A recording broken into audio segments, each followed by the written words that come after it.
Why was that so loud? Bop.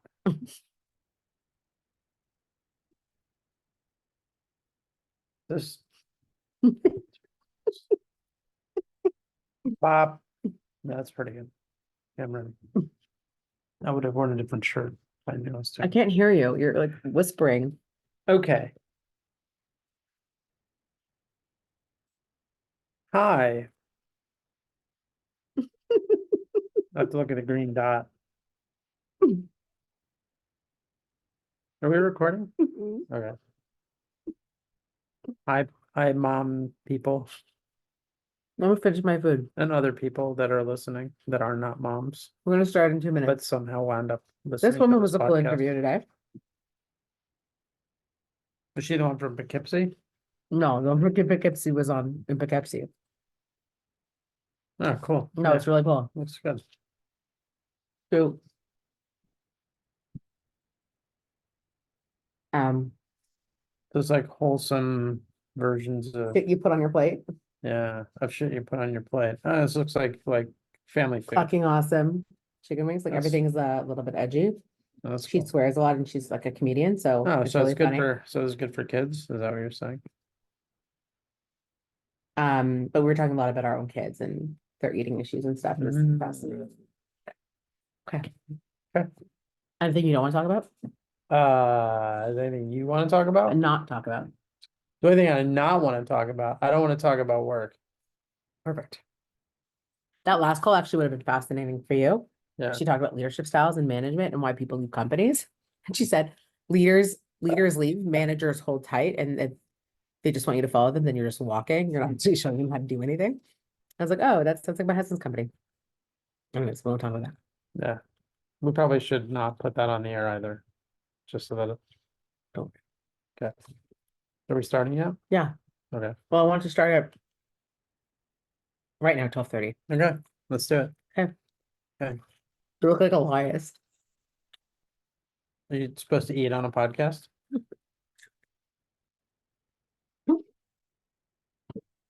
Gonna lower your star rating. Hello, hello, hello.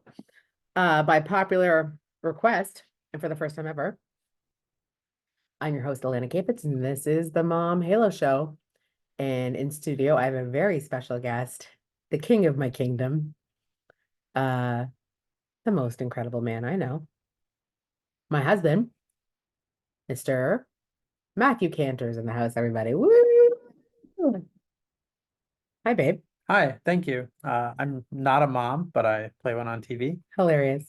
Nice Tell to us see who you. you are and where you're from. My name is Matt. I am from originally from upstate New York. I've lived in this beautiful country for 15 years, and I live with my wife and our 3 kids, who you all know already, Henry, Essa, and Elias. And I spend a lot of my days working on software related things, including building and leadership. Do you know what yesterday was? Was it a holiday that I missed? Yesterday was, so today is May 10, 2024. Yesterday was May 9, 2024.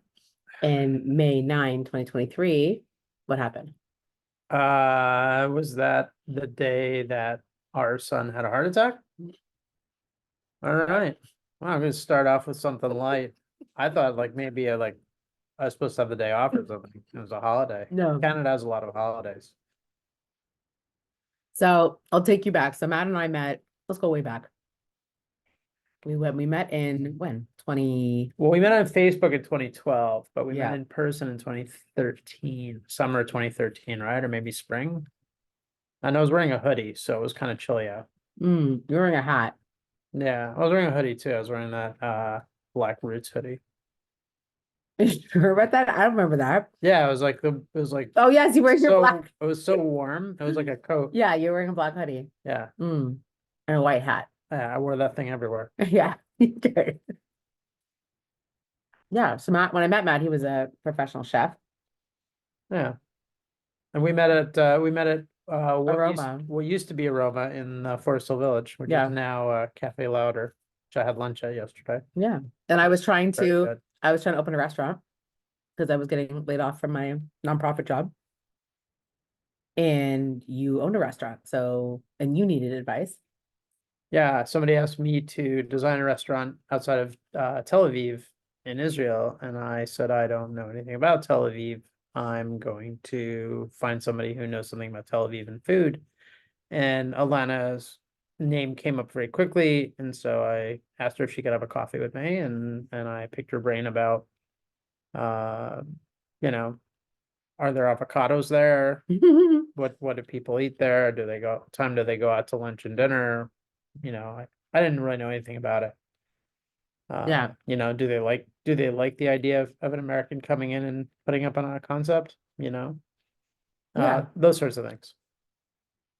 Yeah. And then we ended up doing some work together and then we got into this like crazy love affair, which was really Mhm. fun, which feels like yesterday sometimes. Do you feel like it was yesterday?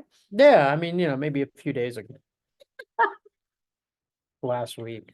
Feels like it was last week that we met. Oh my God. I don't even know what happened the last 10 years, but yeah, Yeah, it's been a party. yeah, some stuff happened. Yeah. We probably moved and maybe had a kid, and Moved again, had another yeah, I kid. think I got a job. And you don't cook professionally anymore. Yeah, that's true. Yeah. That's true. I think that was probably a good move. Yeah. Yeah. What has been the most surprising thing about being married to me? I'm more popular now than I was before, and I don't know why, and I don't know any of the people that know who I am. I think that's That's the most surprising. well, I didn't really know what I was going to get going in, but it's definitely a side effect of people walking up to me in the street and saying, "I know everything about you. I know about your kids." And I'm like, I had to call the police.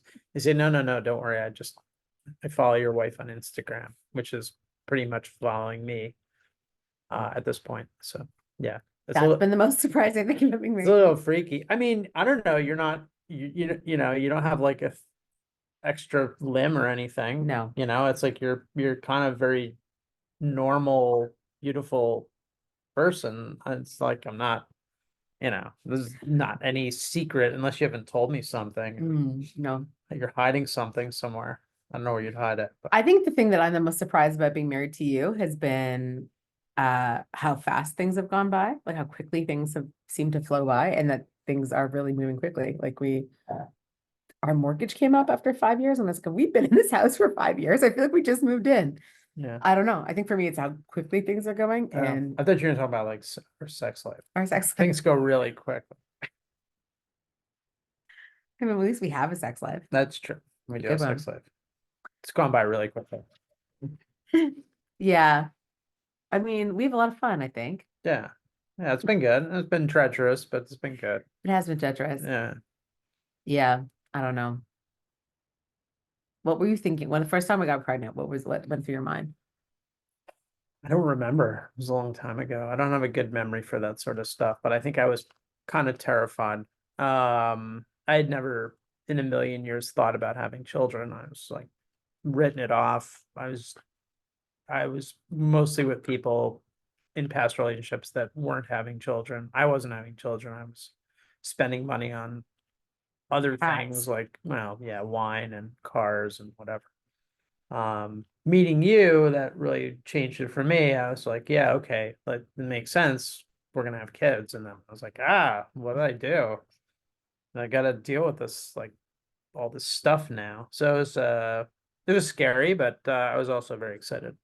Yeah, I remember being really me going into your world where everyone I had known were like more conventionally having kids and growing families, and everyone in your world was like I don't know, like eternal bachelors or like people coupled who didn't have kids and had like very interesting hobbies, very like established careers. Like kids were just not part of their ecosystem. And I remember thinking it was weird. I was like, this is weird. Looking back, like they're smarter than us. No, I'm just kidding. I love having kids, but it was really interesting to be in your world of a whole ecosystem of people who were childless and biking across the country on a motorcycle to buying a house in Cape Breton or like I don't know, having dinner parties on a Wednesday night with like 50 people in their backyard with like filet mignon and you remember the party I'm talking about. Yeah, And like shrimps that were the size of my head and I don't know, like yeah, they didn't have. jet setting in Europe and people who were very established in Spain and France and that was like our network. It was crazy. Yeah, a lot of my network, especially when I was cooking, there were people either didn't really have kids or didn't have kids yet. Mhm. My friends in the US, I mean, they don't, none of them, but my best friends really don't have kids. They're Mhm. sort of part-time bachelors, and they're very much into whatever they're into, right? Like wine or cooking or politics. So so yeah, for me it was like, oh, all right, time for me to put on the big boy pants and do the big boy thing. Do you think So sometimes I feel like I bagged a bachelor? well, I mean, I don't know. It's like I was a serial monogamist. Well, mostly monogamist. Yeah, I mean, I've been a monogamist since I met you. It's the rest of it's that's been a good. bit sketchy. Hmm. Um, but yeah, like I mean, I wasn't having kids, right? I didn't have any I don't call it baggage because kids aren't really baggage, but I'd have a lot of stuff in my past that I was dragging along with me. I shouldn't say that either, right? I was dragging kids along. And we No. drag our kids around sometimes. Mostly Henry because he's kind of slow. Was that wrong? No, you didn't say anything wrong. Oh, You're not saying anything I wrong. I'm just, can't. My face is hidden by the it doesn't microphone. matter. It's more about Nobody will recognize me. Be like, who's that? It's not. We can't see him. um, yeah, I remember just being like, just like not that interested in you and then being madly interested in you. Yeah, It just sort of happened. We just like became this, we couldn't be more different too, right? Like in every possible way it sounds in like terms of interest and stuff like that. I just became like infatuated with you. It was an infatuation, really. that's sort of how like my when I'm looking for a job, it's the same way. Like nobody's interested in me, and then everybody's interested in me. I don't know. I think you've become like the best version of yourself in our marriage. Oh, I absolutely have. That's no question. I was a different person before I met you. I didn't have any responsibilities. I didn't care about anything. I was, self-centered to the point where it was actually problematic and unhealthy. I don't think it's wrong to be a little bit self-centered. I think it's important to take care of yourself. But yeah, it was not good. I was really shitting on a lot of people back in the day, and so I don't do that anymore. I don't think, do I? No, Maybe a little bit. maybe a little bit, but no, you're pretty good. Yeah. Yeah. But yeah, you like being around you and like I don't know, I still think about like that time like we tried to put the bed together and I was pretty wasted and it Oh was my an God. IKEA bed and it didn't like That was the first time we lived together. the pieces weren't right and We it were wouldn't so go drunk. No, together we were so and drunk. we just had a huge blowout and you were just like, if you can't figure this shit out, then we're done. And I'm like, like this is the first time in like forever that somebody that I'm having a relationship with was like telling me like to get my shit together. Because in the past I was just like running over everybody and nobody said shit to me. So I didn't really have to grow up until then. Oh, Sorry, that that's IKEA bed. Anytime me and Matt are doing something challenging, you're putting it together. yeah, it's like We IKEA always bed. talk about the IKEA No, bed. I mean that's part of my therapy. Talking That about was a big the moment. IKEA bed, right? Man, remember when we used to drink so much? Remember the night we got engaged? Yesterday? I didn't drink yesterday. No, I Neither did. did you. No, I had a Did little you? bit. I Oh. had to like finish that bottle of Cabernet. I'm not really drinking at Yeah. all. I'm never really a big drinker. Yeah. I like You've kind drinking of slowed down a lot. a lot. Yeah. I've actually slowed down a lot, So have you. which, But I saying mean, much. I think for us, like wine and food, we're just part of like we're very sensual people and we really love celebrating and socializing and appreciating those sorts of things. And that's for the early part of our dating life, that was like such a huge part of that was our life. that was my life from 20 to 40. I was Yeah. just eating and Drinking. drinking That was it. and yeah, like good wine and good food every like And multiple it's times a week. and it's so global, right? Like I remember when I first met Matt and he was a really high level chef and he had this awesome restaurant in the East End of Toronto called Barrow, and he's this executive chef with this like crazy following, and you already were your own brand. Like you were this chef brand and this guy who like marketed the shit out of yourself and did these pop-up dinners, and you already had a following, and you were like this celebrity chef where we go places and people would bow, bow. That was so stupid. They would send out dishes. We'd like order 6 dishes and like 10 would come out, and the chef themselves would carry them out. It was like really cool to date you in those days. I was very uncomfortable. I Really? and I never really felt like I deserved that, like I had good ideas and I organized some people to execute them and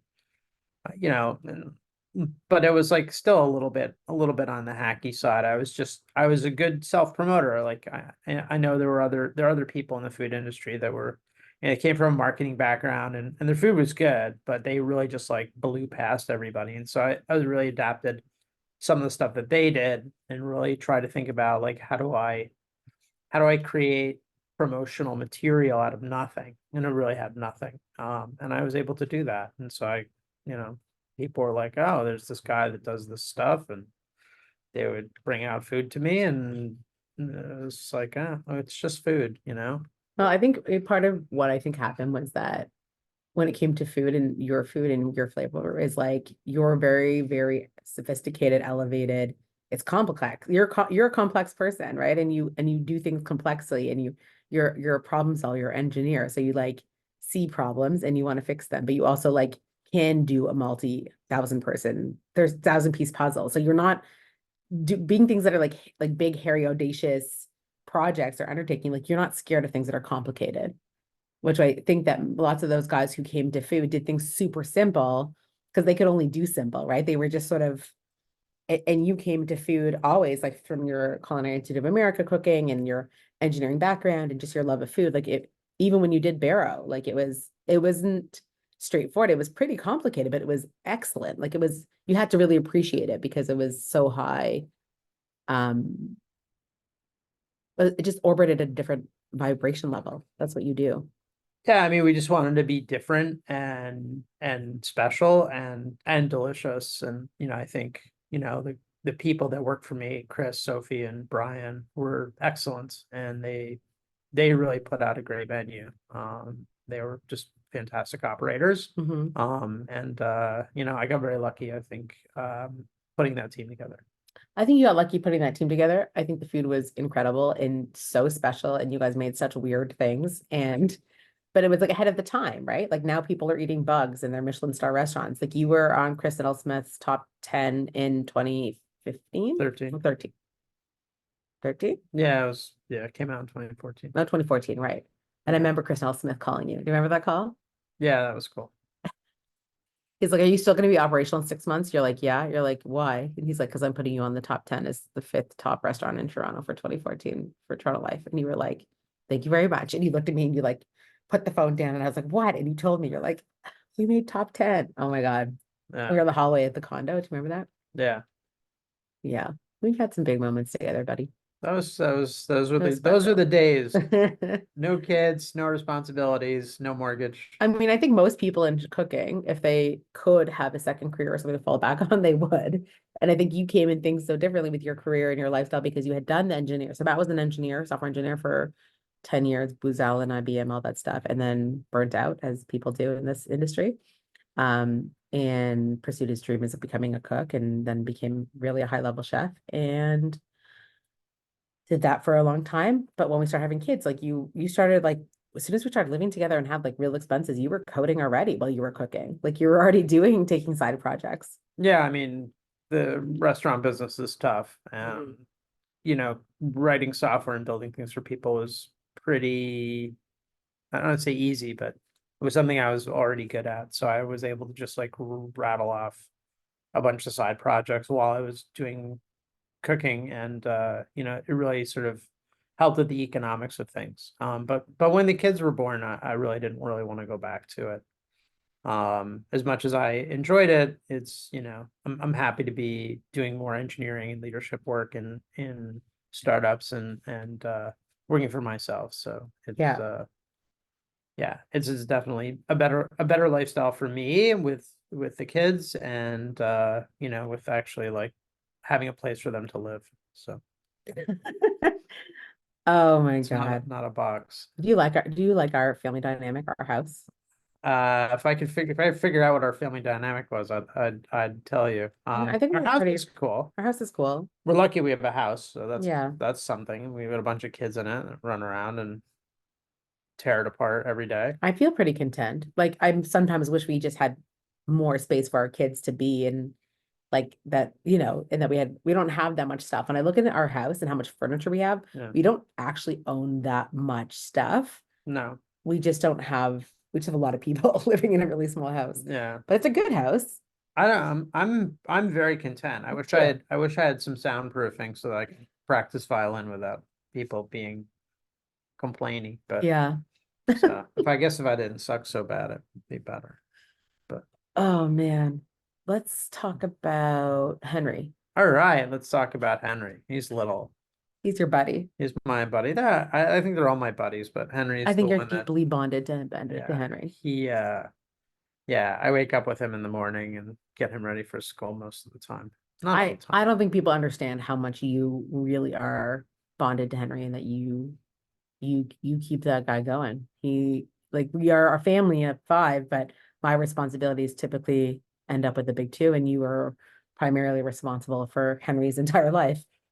Yeah, well, he needs a lot, Yeah. right? In some ways he needs a lot. In some ways he doesn't actually need anything. He's just he kind of runs his own show. Yeah. He needs his medication, he needs food that he can't necessarily feed himself. The other two are a little more self-sufficient. And so it's a little bit easier, but I also feel like I don't really get to spend as much time with Essa as I should. She's like, she comes home, she watches TV, she sometimes eats food that doesn't have sugar in it, and then she goes upstairs and falls asleep. Yeah. And then like I see her at 6 in the morning when she comes downstairs and watches TV again and doesn't eat the food that I make her, which is pretty much every day. Babe, you're just frustrated about this morning because you had to do all of it by yourself. It's every day. Essa does more than that. That's more than Essa. No, but I mean that's my interaction The best, with her. Essa's the best version of herself in the morning. That's true. She's a morning girl. She's very fun and Yeah. light and happy and cheerful and well rested Yeah. in the morning. Like Essa's that's best fair. time is from 6 a.m. to 10 a.m. is the best version of Essa. Mhm. Then it just gets progressively worse throughout Yeah. the day. Yeah. Yeah. Oh my God. Yeah, by I love about 6 Essa. p.m. she's a bit of a train wreck.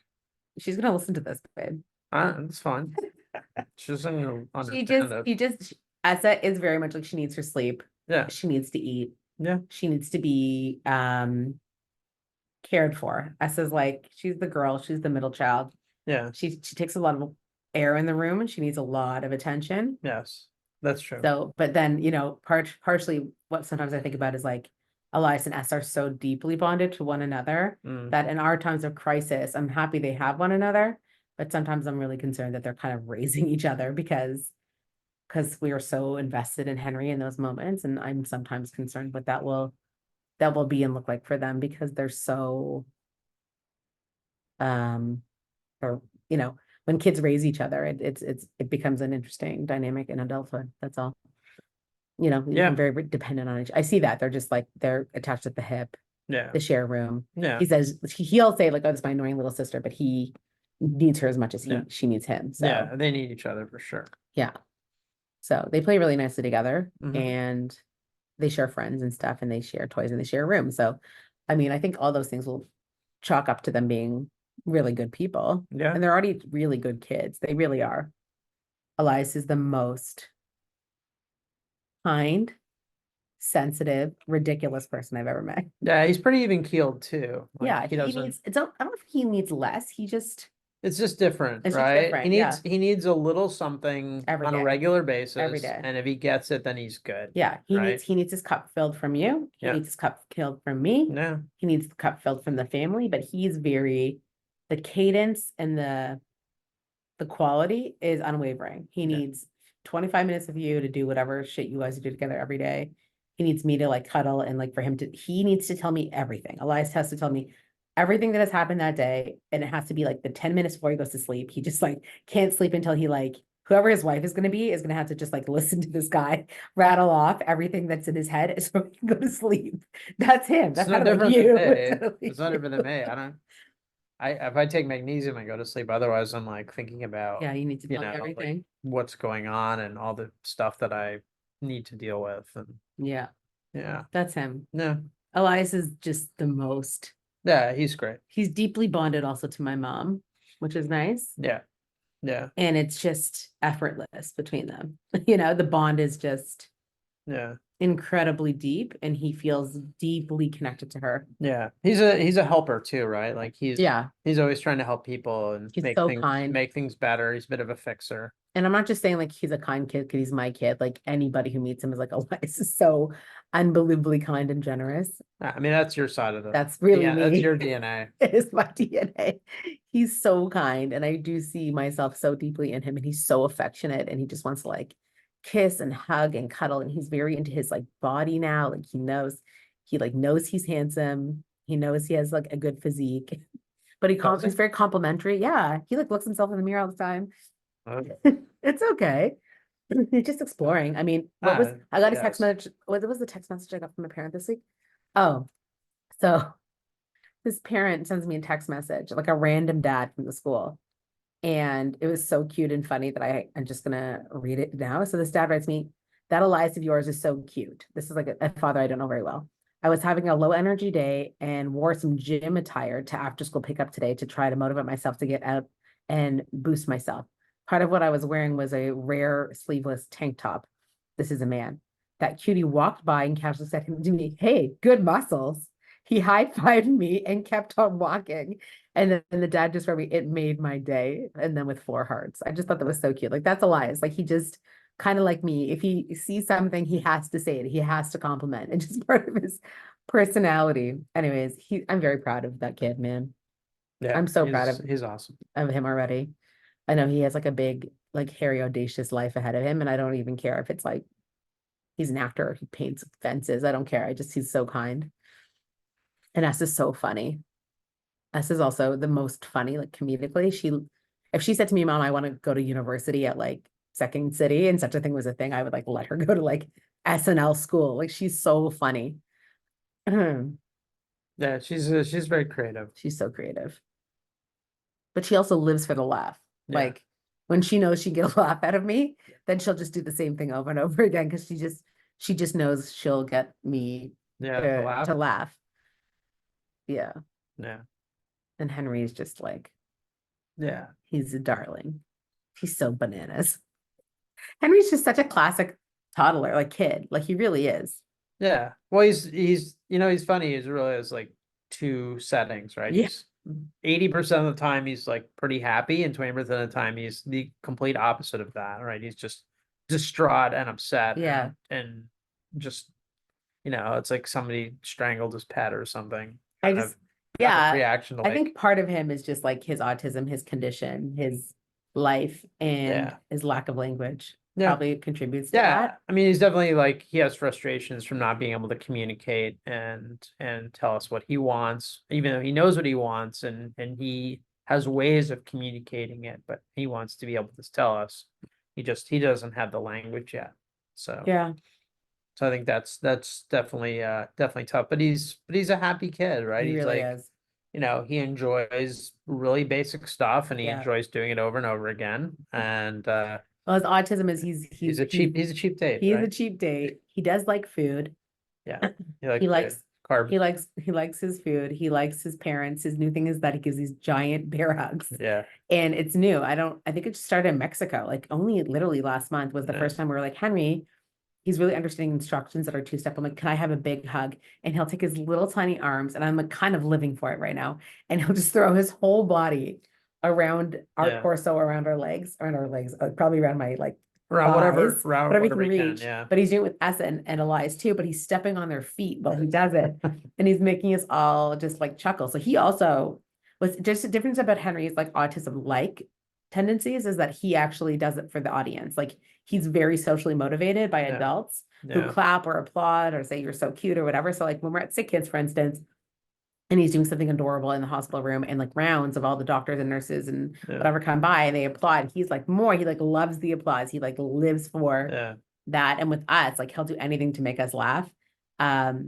Matt used to build, when we started Project Halo to raise $1 million for sick kids, Matt built these toddler towers that were like custom made. So Henry has one.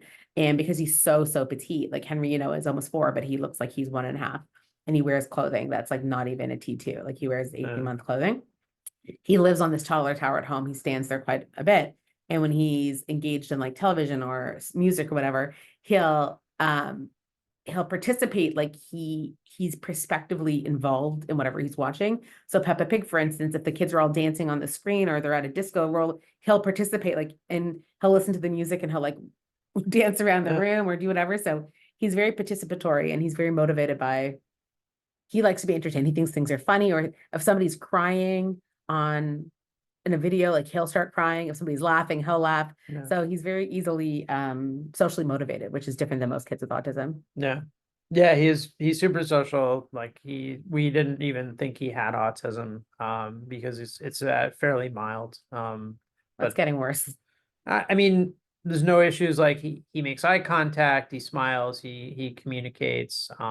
That's a spectrum, right? Like he I does mean, go disappear in his own world. He becomes obsessive about things. yeah, no, he repetitive repeats over and over behavior. again, right? Like Yeah, he the has tantruming, the he self-hurting. stole Elias's safe, and he Oh, his spends like little piggy bank. yeah, he spends hours like making us enter the combination, opening it, taking out all the money, closing it, and then putting all the money back in. Like he loves taking money and putting it in and out of saves. So that's probably not a bad thing. It's the obsessional repetitive behavior. I think what's also interesting this last year, and I'm reflecting on the last 12 months since his cardiac arrest, which we can talk about, but and that whole admission was so wild.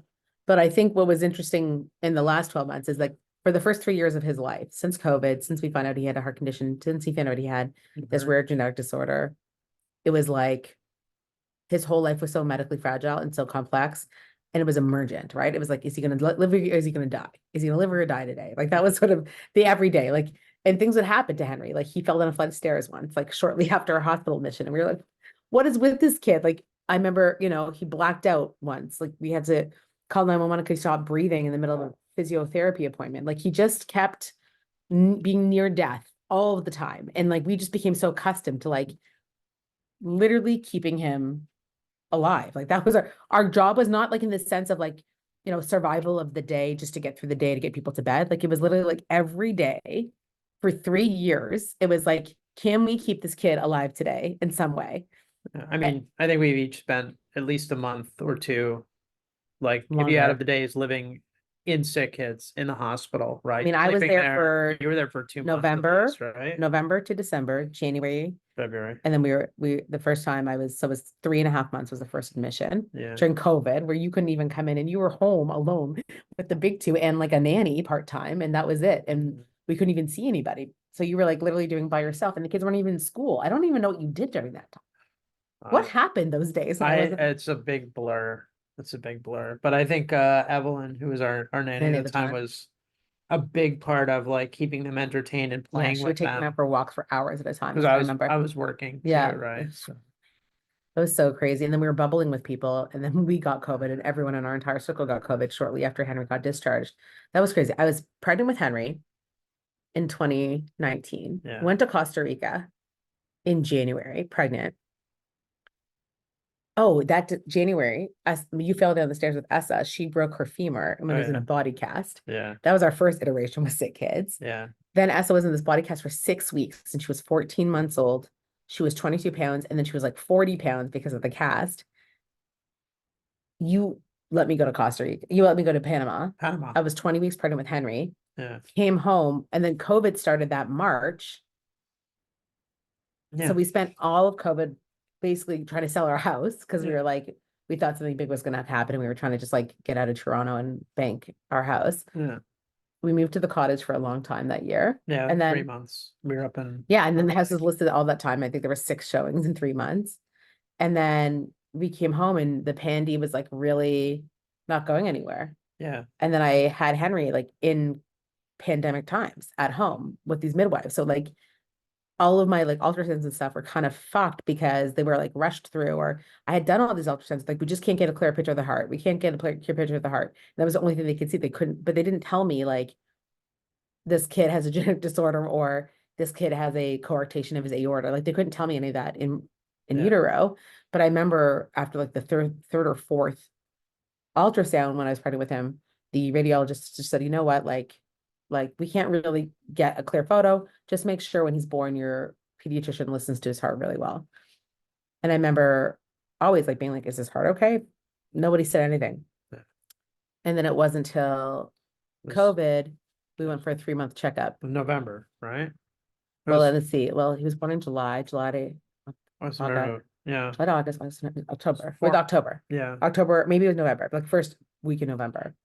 And the pediatrician's like, he has a really loud murmur. I'm gonna need to like, she knew something was up right away because she's like, we got to get you to the cardiologist right away. And I was like, okay. Like, yes, didn't even think, I was like, oh, murmur, whatever. Didn't even think anything of it.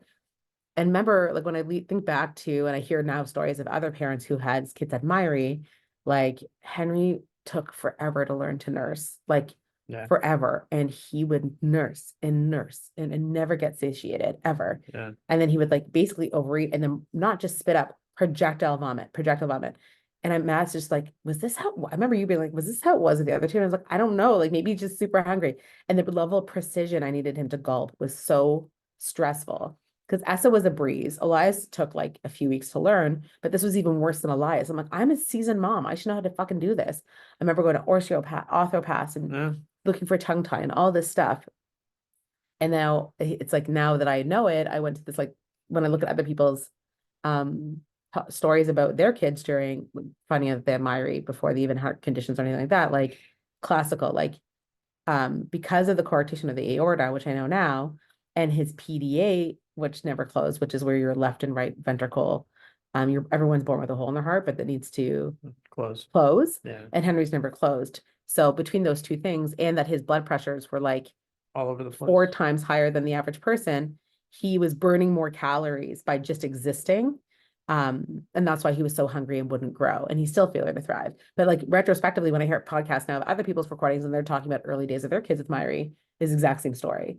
Where the kids were like insatiable, like they couldn't stop drinking, and then they would have projectile vomit because their tummies couldn't even handle it because they were like, and they were very tired all the time. So that's what I remember. And then I remember going to the card. You remember when we went to St. Joe's? Yeah, a doctor, I forget his name, but he's like, Yosef. he used to work at Sick Yosef. Kids, yeah, Yeah. yeah, and then he was like, we got to get you to Sick Kids like right now. Yeah, I was doing the ultrasounds and they were really quiet. And we were at St. Joe's for some reason. So I'd never been to St. Joe's before. And they were ultrasounding Henry's heart. And like, does he always look like this? And I was like, look like what? Like, does he always breathe like this? I'm like, breathe like what? Like, I didn't understand anything that they were seeing because during COVID also, there was like no mommy playgroups. I wasn't like seeing him again in comparison to other Other other kids, kids. And he had done all this work and he looked at me and Matt was waiting for me outside. I don't know where the other two kids were, but they were like, he's like, you have to go to Sick Kids right now. Like he might need open heart surgery today. I was like, what? that's right. I remember I came out bawling and I actually saw a follower. They're like, hey, I follow you on Instagram. You don't look like you can talk right now. And I was like, no, thanks. She's like, whatever it is, I hope it's okay. And we literally drove directly from St. Joe's to Sick Kids where they had already like arranged for us to go right into cardiology. And that cardiologist, Sick Kids, like examines Henry. His name is Dr. Mark Freeberg, who's still our cardiologist. And he's like, does he always look like this? And I was like, look like what? yeah. It was the exact same line of questioning. And he was the first one to say it. And I didn't even hear it at the time. He goes, you see the folds under his eyes, like his little like nasal eye Yeah. folds. And I was like, yeah, he's like, I'm just letting you know there might be something genetic here. Like it was the first thing he said to me. And I was like, whoosh, what's wrong with his heart? Yeah. That was the only thing I could hear. I remember him saying that, right? He's like eye tags or something. And Yeah. I started looking Eye up like, folds, yeah. I started looking up all these different conditions and I was like, none of these look like him, right? I didn't happen to run into Laps or Myri. But I was sort of like, nah, that seems a little bit of a reach, but yeah, it turned out I was not the genetics expert that I thought I was. But it wasn't even that. At the time, I was just like, what's wrong with this heart? What are you talking about? Yeah. And then I remember that like Henry's going to need a heart operation in 2 weeks. Yeah. What? Yeah. And that's when everything changed. And it was just at that point, we didn't know, but they're like, it was a thoracotomy, which means it goes through the back. Yeah. That was like a And that was our post-op. first iteration, Yeah. was that, and I think we were admitted for 10 days or something. Yeah, that was like it was like a 2-hour surgery or something. And I was like a panic mess. Like I was a fucking disaster Yeah. for that. And then Well, we were terrified. we were terrified, and we were discharged, like, I don't know, within 4 days, and they sent us home with this like broken baby. Yeah. And then they gave us medication, like he needs this medication every day. And we tried to put a syringe, we had to dilute this medication, we had to crush it, dilute it, shake it, put it into a syringe, and then put it in his cheek. Oh yeah, that was fun. And he would not take it at Yeah. all. And he was spitting it out, and we were so nervous. And then shortly after that, what happened? That we ended up in a merge. Well, they figured out he needed another surgery, right? No, but because something happened. Oh, he fell. Was that when he He fell down the fell, stairs? and I called 911. No, he didn't fall down the stairs yet. No, Oh, he fell, and we called 911, and 911 took us to ER. And ER, a cardiologist was there, took his blood pressures, oh and yeah, they were all over the place. your blood pressure between your upper body and your lower body should be the same. And when they did Henry's upper body blood pressure, it was like 150 beats per minute. And if for a kid his age, it should be like 70 or something. It was 150 over something. Yeah, it was like they, crazy high. yeah. And then they did his lower limbs, and there was a huge discrepancy. And it was It was a different. 50-point spread between his upper body and his lower body. Do you remember that? Yeah, on the systolic, I think. Yeah, and then that's when we realized he had this coarctation, which is, they said they had a coarc. They weren't sure how bad it was. And coarc means a narrowing of your Aorta. Right. So the blood was his upper body and his lower body where the pressures were different, right? Yeah. And we found out later too that, sorry, Mhm. right, he also has a lower coarctation, Right. right down near his kidneys. But yeah, so they needed to deal with that in short order as well, because that was just going to become problematic over time. And so that was a 6-hour surgery, which required putting him on a heart machine. Well, he needed open heart surgery, which Yeah. is not just open chest, but open heart, Yeah. which is where things really changed for us, because that was when they went inside and poked around and said, hey, his tissue does they're not like, respond normally. yeah, the way that the other Dr. people's Holler, do. who was a surgeon, was like, I'm just making a note. He's Yeah. like, surgery was successful. I'm like, okay, fine. He's like, I'm just making a note that his tissue was pliable in a way that I've never experienced before and anywhere. So I'm just making note of it. And they took a biopsy. That's what I remember. No. But then it was like this long road of this open chest surgery, and he was so small.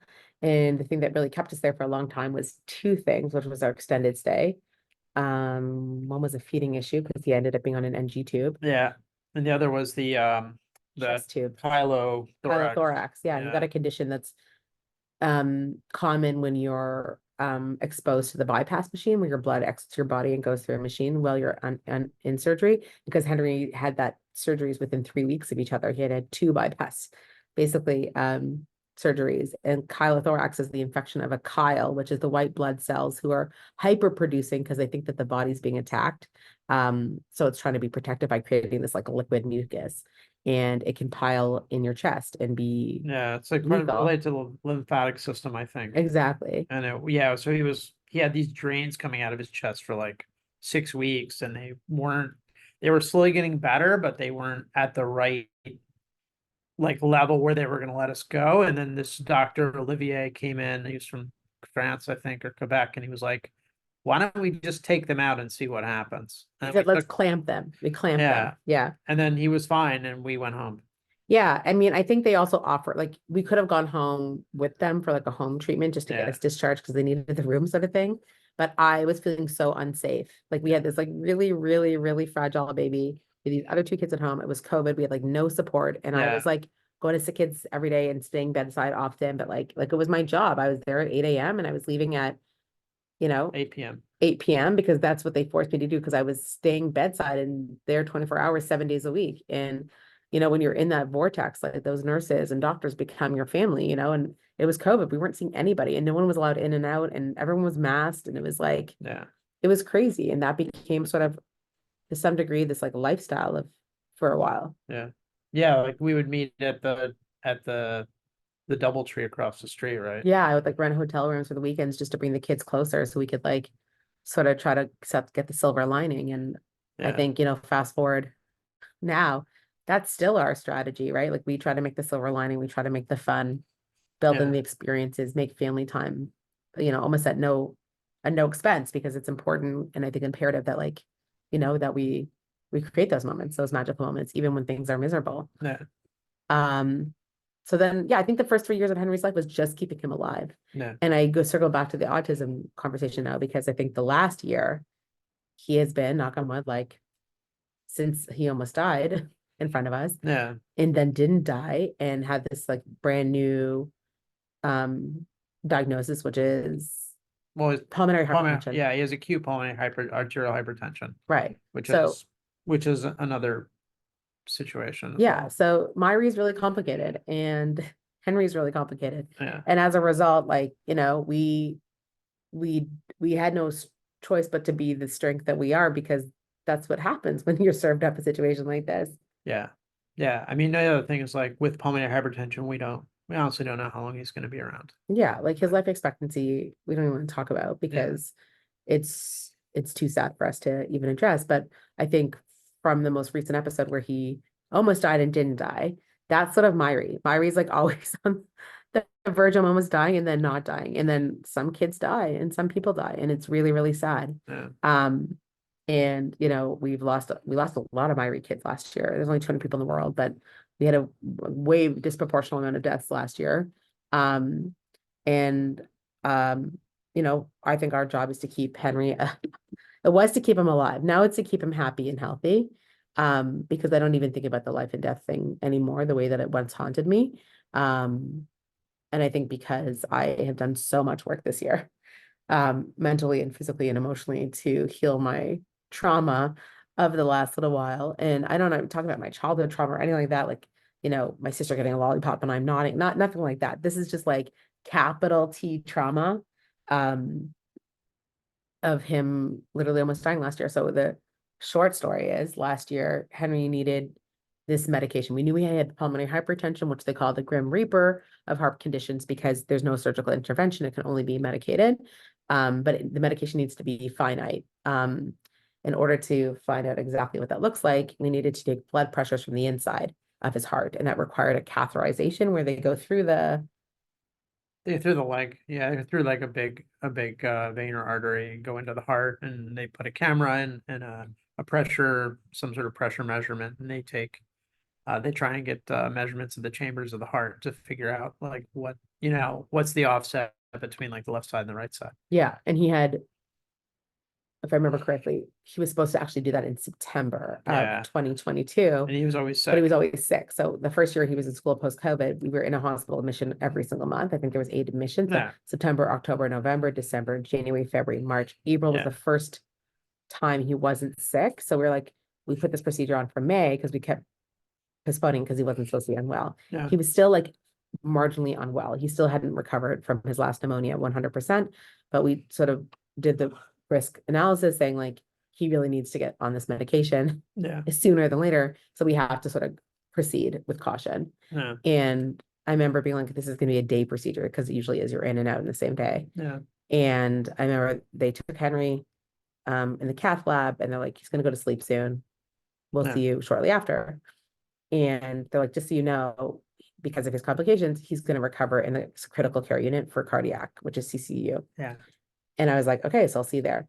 And you get a text message, and I don't like to stay in the surgery waiting room because it's just like not a good vibe. No. So I like went for a walk, or I left or something. And I was like, they'll text you when the surgery is going to start. And it wasn't for 90 minutes after Yeah, I they remember took that. him.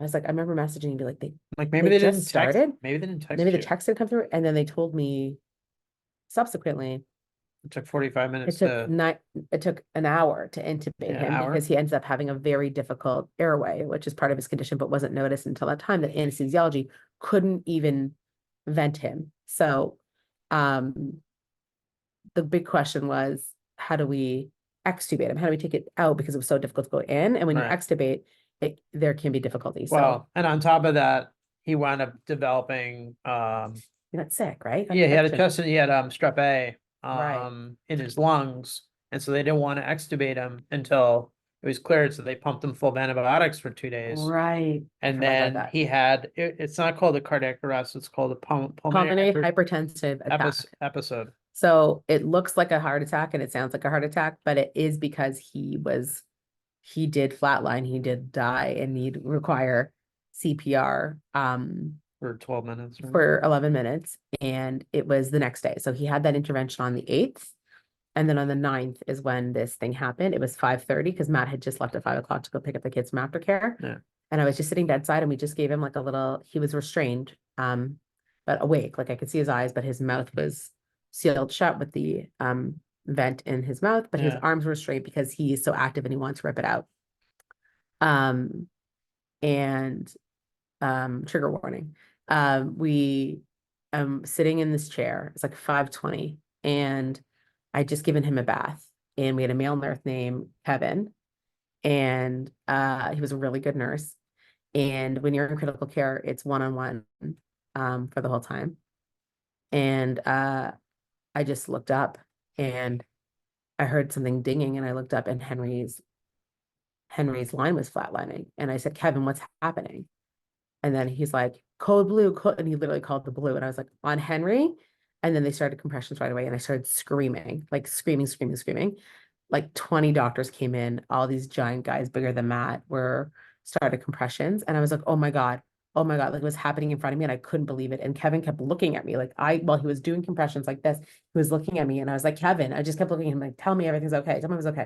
And I was screaming and one of the nurses came in or doctors, I don't know who it was. And she's like, they need to focus. They have to do good CPR. If you're going to stay here, you need to be quiet. Okay. And I was like, okay. So they like hushed me and I was like, I can't stay here. So I went to the hallway. I called Matt screaming. I was like, Henry had a heart attack. Come right now. Come right now. And you had the kids and you're like, I don't know what you did, but I gave this Steven. Really? Yeah.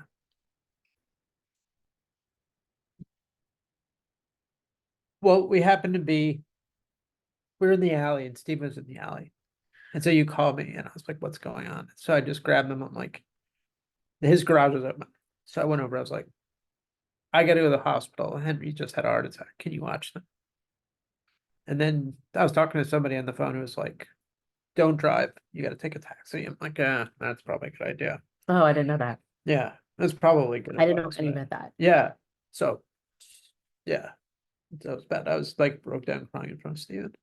It's like, so he watched them until I think somebody came, I think Bonnie or Bonnie. somebody came to Yeah. take them back. So that they weren't there very long. Oh, I didn't know But- that. And I came down to, but by the time I got down to sick kids, everything was like sort of Yeah. settled, right?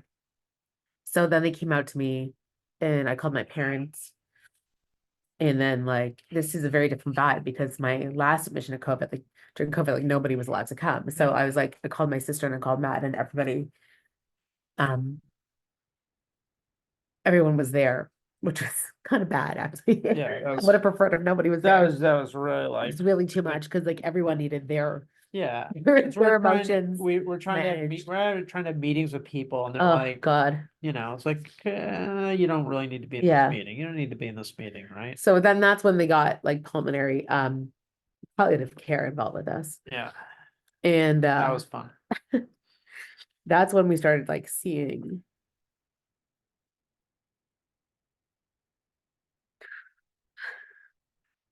Yeah, we started having a lot of conversations with palliative care and with the critical care, the cardiac critical care team about like what are the possible outcomes for you know the various probabilities, right? Like, you know, can they get the thing out?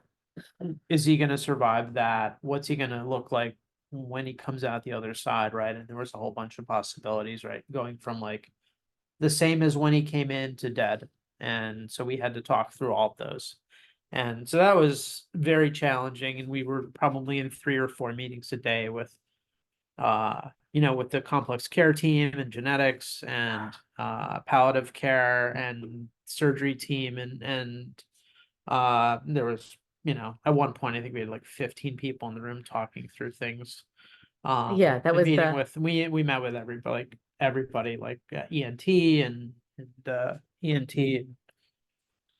pulmonary hypertensive team. You know, they have teams for everything and respiratory team and all that. So it was and those conversations were pretty challenging. We started doing research to challenge some of the things that they were saying and try and see if there were ways to get around them. I started writing his eulogy at the same time because we really didn't know what was going to come out the other side.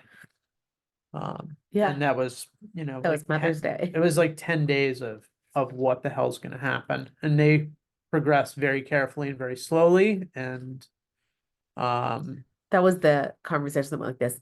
If, then, but, and like that's all I remember from the whole time. It's like if I could get a tattoo, it would say if, but, then, and. Like that was it, like every conversation. So the 4 outcomes could be we extubate him and nothing happens and he comes out totally fine. We extubate him and he dies. We extubate him and he's okay for a minute, but then we need to give him a trach. So it'd be a tracheotomy. And they Yeah. brought the trach team in and explained what that would look like for him. Then last was that they extubate him and then they had to re-intubate him immediately yeah, and then try again. yeah, And then they talked about ECMO, which is like a whole nother thing where basically it's like an external heart, which is like Yeah. really end of life decisions. But it was the palliative team for me that like really set it off because they started sending palliative people back to our house to coach the kids and do like the sibling care at home. And Well, it was also like it wasn't palliative, the child life and palliative. Yeah. Some palliative was interesting because they call it the PAC team. So they don't call it palliative, but and they're the most colorful, like every race and ethnicity and gender represented in this, like almost I call them the rainbow team because when I saw them, they were always like flamboyantly dressed and like really positive and like kind of made death less bad and scary. But the fact that they're involved and still follow us is still kind of this thorn in my side, but it's still this like kind of my favorite team, which is a weird thing to say. Well, they're all just they're very positive people, right? And they come at it it's not really about, it's not really about imminent death. It's really more about like eventually everybody dies and let's just start talking about it now, right? But it's not like we're rushing it.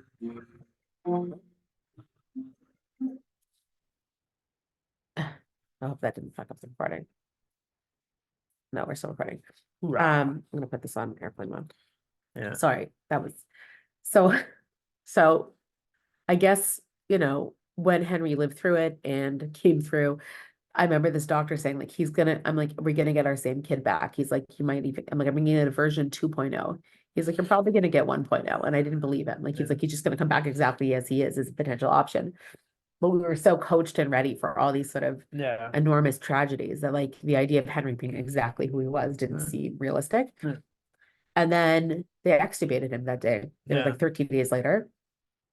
And I remember my whole family was there and it was way too much. Like my siblings were there, my sister-in-laws were there. They needed us to take care of them. Yeah, and everyone needed like our support. And and then they were like, they also obviously were having feelings and needed to be heard. And I was like, I just didn't have it in me and kind of felt bad that I didn't really give a fuck about anyone else at that exact moment. And if you're listening, it's true. Like we didn't really. We had bigger issues like to focus on at the Yeah, time. we right? did. And then he came out and he was basically a zombie because he had been on morphine for 3 weeks and muscle relaxers. And so he was like, Wait, let's go. He was on dexamethasone, he was on fentanyl, yeah, he was on morphine, and he was on one of the other street drugs. I can't remember what it's called. yeah, something else. Yeah. Ketamine? Ketamine, yes, he was on Yeah, ketamine. it was on ketamine. Yeah. So can you imagine? And he was like 20 pounds. Yeah. And our 3-year-old, not yet 3-year-old, had been They had on like those drugs, and he was like completely day night reserve first because of the round the clock care from CCU, and he was having ICU. What's it called again? Yeah, there's like a syndrome from having all the lights and the noise all the time. Where like it's not himself, basically. Basically, this kid had come out alive and he didn't recognize me and Matt. He had no language, and then we were done. Like I remember us going home and crying and being like, that's not our son. Like, what did we just do? We just saved this child, and this child doesn't know who we are and is not of this earth. Like he just was complete vegetable. And everybody was like, don't worry about it, he'll come back. Yeah. Like when? And it He did. It took him 72 hours to dial him off of the drugs, and then it took him 3 weeks, I think, to go back to being himself, Yeah. maybe a little longer. And then we had the G tube, which we had to learn how to. Yeah, yeah, we got a feeding tube for him, which Yeah. was I was very much against, but it turned out to be It's the best thing that I would have done. I wish we did it good sooner. idea. Yeah, well, it would have been hard to. I know, but I'm saying like if we did a Yeah. G tube from, let's say, No, I the mean, jump for the first, it would have been a that different thing's keeping reality. him alive, For right? sure, Because absolutely. because he wouldn't be taking medication by himself. Yeah. I mean, the amount of the frequency and the volume, we would never be able to be accurately Yeah. giving it to him. So, Yeah.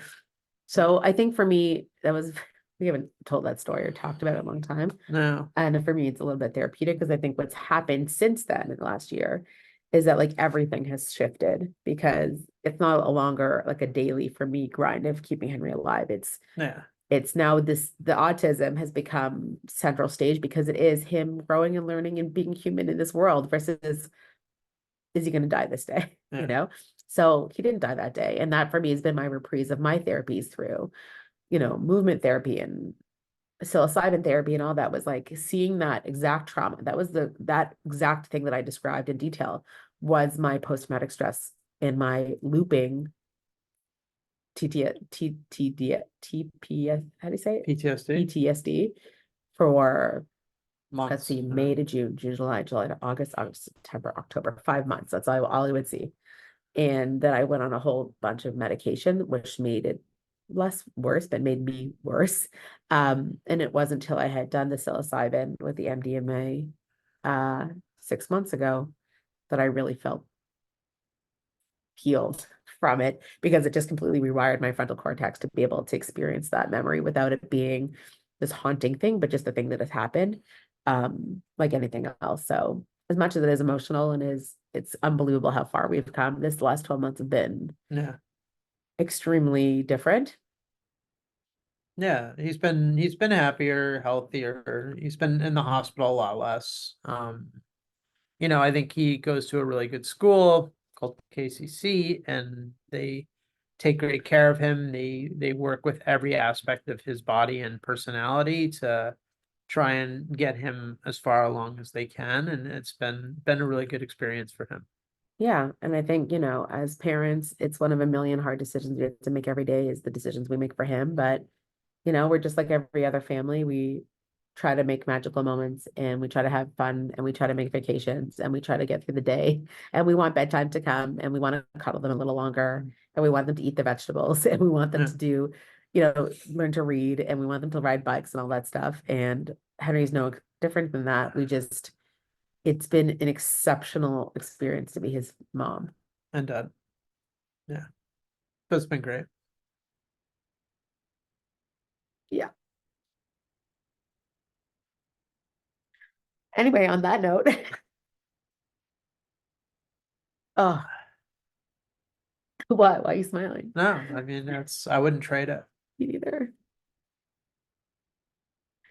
Oh, he's so cute. Oh, Yeah, look, we're very lucky, I think, in some ways, as terrible as what he has ahead of him, and I don't wish that on anybody. You know, having like sort of a positive disposition that is sort of built into you. me? No, well, you, but also Henry, right? Right. Like He's a happy guy. he's a happy guy. Every day. Every day he's a happy guy and he just loves being alive and doing what he does. And like it's gonna be hard, but I always think like like he's just so positive about everything Yeah. for whatever reason that he is. Yeah. And I think like things were really ebbing and flowing for a long time. And now we're just flowing. And we almost don't know what to do with it. Like, we go on dates and we went on a family vacation and we like, navigate. Matt basically manages his like daily meds and his administration of like his health stuff. I do all of his medical appointments. Matt does his like daily, making sure he puts him to bed every night. I get him Yeah. every morning. Like we have our routine down to some degree. And sometimes it's hard to take pause and just think back about what has happened because we don't often take stock like that. And we are individually each so complicated and have so many layers of our identities and things that we stand under. And then together I don't say we're codependent, but we're very connected and bonded deeply to one another, Yeah. bonded to our children, but especially, how can you not be, deeply bonded to this experience that has been so formative? And he's only 4 this year. So, we have hopefully a lot more life to give. And any moment that he's still on this planet, we are grateful and we'll make the best of it. Yeah. Yeah. Yeah. Somebody asked me once, like, I did a triathlon last year. And No big deal. Yeah. it was like, was it the hardest thing you ever done? I said, no, the hardest thing I ever done was spend a month in the hospital trying to figure out if my kid was going to live or die Yeah. and making decisions about his medical care. Yeah. And that's like, I look back at that as a very formative part of not just my life, but our relationship, and the conversations that you and I had, I think brought us a lot closer because we had to face up and deal with negotiating a lot of very complicated and scary and personal issues that Yeah. were time sensitive, right? Like we couldn't put it off. We Yeah. couldn't say, let's talk about it tomorrow. It was every day, right? Like the decision we make today is going to potentially impact the life of our kid. And no, I think that experience, as terrible as it was for us to go through and for our son to go through, was very formative for us as a couple. I think so. I think it was the first time ever where we were like kind of in denial that Henry was so medically fragile that he should die. Yeah. And the fact that we had to face the palliative team, who also kind of, frankly, gave us the green light to be like, if Henry dies or if this life intervention that you're doing is like, If you make the wrong decision. Yeah, or let's say you decide to not make every decision possible in order to keep his life living, because maybe you don't imagine that life could be something worth living. Like they kind of made it okay to some degree, or to like that in the world of palliative care, like sometimes you just have to do what's in the best nature of everybody's well interest. And it was the first time that I ever like felt the permission to even think about those things. Like, not obviously like killing your child or anything like that, but like in a circumstances where it is life and death and you have to make a decision, like that this team is sort of to support you there and making those decisions. So, Whatever the decision may be. whatever it may be in that time. And Yeah. I think it was our first time being like, literally like, okay, we never really thought about Henry and death. And then we had no choice but to be hit like a Mack truck with the death conversation. And then we've had it, it was sort of like, I don't want to say practice, but I want to say at least we had to go through it to now get on the other side of it to be like, so that happened. Like that happened. And if the day dies, we had to bury our son, which is like not the natural order of life, like it won't be the first time we've had the conversation. Yeah. So, but I mean, the hard conversation, doing hard things makes you more resilient. For me, like that conversation was life-changing. The triathlon was life-changing. Drinking and putting a bed together with you was life-changing. Those are the hard things. yeah, man. Those are the hard things. My kids are everything. They're everything. You're my everything. You're my everything. You don't have to repeat that just because I said I know. it. Oh man. All right. So that's really it, guys. We really enjoyed hosting you on this podcast with me and Matt. It's the first time we've ever Done a podcast together. done a podcast or ever talked about this publicly. I know a lot of husband and wife podcasts get very popular because people like to like be part of the pillow talk, but Yeah. look, this is very heart-wrenching. I didn't expect us to be such I thought we were going to talk about like weight training and running and weight loss, maybe we'll do diet, it next week. that next sort time. of thing. So this was definitely not what I signed up for, but I'm glad I did it. Or I it- want to talk about my coin collection. Well, there's many layers of you, Matthew Kantor. Yeah. Well, thanks for listening, guys. Any final words, honey? If you want people to remember anything about this podcast or about you, what do you want them to know? Check out momhalo.com as always, and hopefully I'll come back and bless you all with some more of my brain dumping onto this microphone. Thanks for listening, guys. Mwah. Thanks, Thanks babe. for coming. Give me a kiss. Bye. Bye.